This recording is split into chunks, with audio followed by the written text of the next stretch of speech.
I put together a binder about my dad's 35 bombing missions while he was in the 8th Air Force 452nd Bomb Group. This is just the front cover, so I just have a picture of my dad and what I'm calling this binder. It's for his missions, so it just says from his first mission, mission 128, to his final mission. And then when I get into the book, you can see it's basically in chronological order for the missions. When you first open the binder, the first thing that's in here is a spreadsheet that I put together showing all of his missions in order. It shows the mission number, squadron, crew, position. CP means co-pilot, so he was a co-pilot. The name, which is my dad's name, his rank, the plane number, the mission, location, the date of the mission, the name of the plane, if I could find the name of the plane for the plane number, and any notes. I use this document to help with the 35 missions. This shows 35 missions. However, looking at the load list from the 452nd, it looks like my dad actually flew about 37 missions, but some of them they didn't count for whatever reason. But these are the 35 missions that counted, and then from here they just go right in order in the book. The way I put the book together, I start off with a Google Maps screenshot of the location. So his first mission, which was mission 128 on September the 4th, 1944, was Stuttgart, Germany.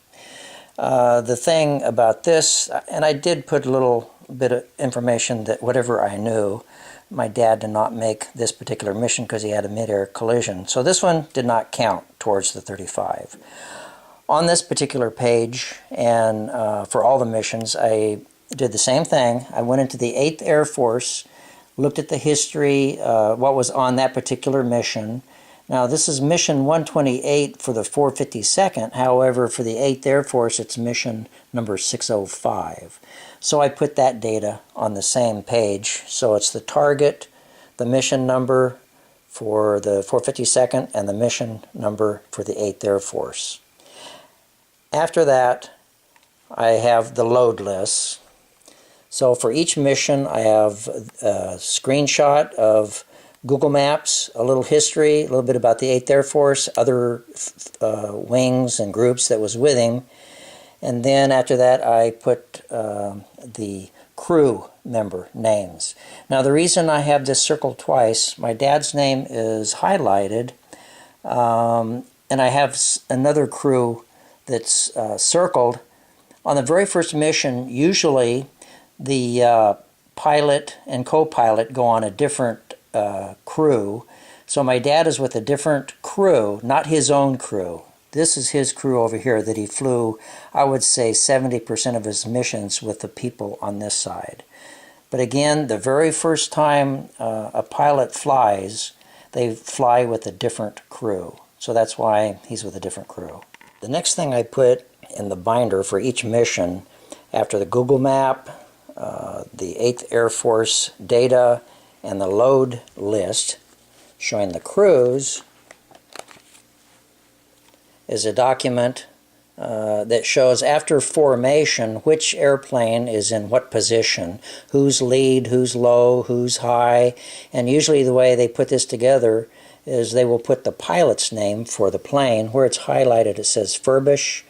On this particular mission my dad was a co-pilot, Furbish was the pilot. So you can see next to him the other planes during this particular mission going to wherever they were going on this mission. Let me just point out one person here, Bragg. I have a picture of Wally later, one of my dad's friends. He died in 1944. It was a mid-air collision.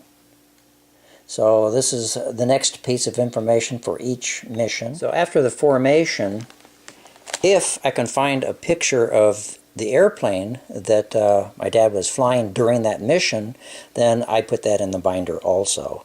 So here's one that he flew. It's called My Ass's Dragon on that particular mission. On this particular mission, the only reason I have a picture of this airplane is because my dad got into trouble, actually. He refused to take this plane up. The Inside Curve is the name of the plane.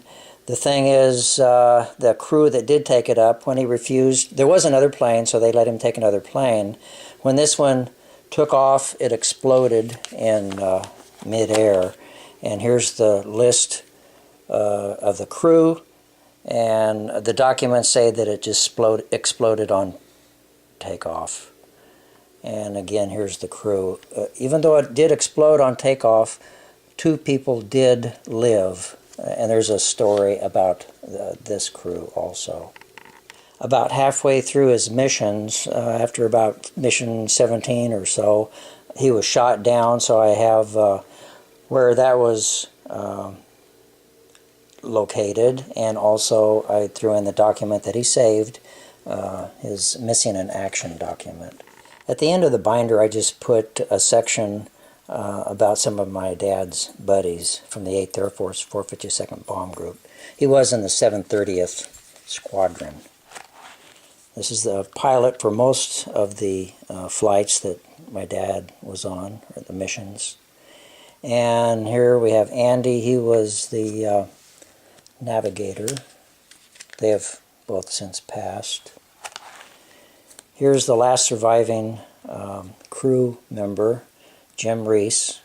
I had a little interview with him not too long ago. Robert Willis was one of my dad's friends that died in a mid-air collision. With Robert Willis is Wally Bragg, another one of my dad's friends. The plane that ran into Wally's plane was the Bob Speck's crew. This is the crew that flew into Wally Bragg's airplane. I think it was when they were, according to what my dad said a long time ago, they were going into formation, and one was just under the other, and there was some prop wash or something like that, and they just collided. The last thing I put in this binder is a document that each person that lives through the number of missions that they have to fly, they make it, and they get one of these documents at the Lucky Bastard Club.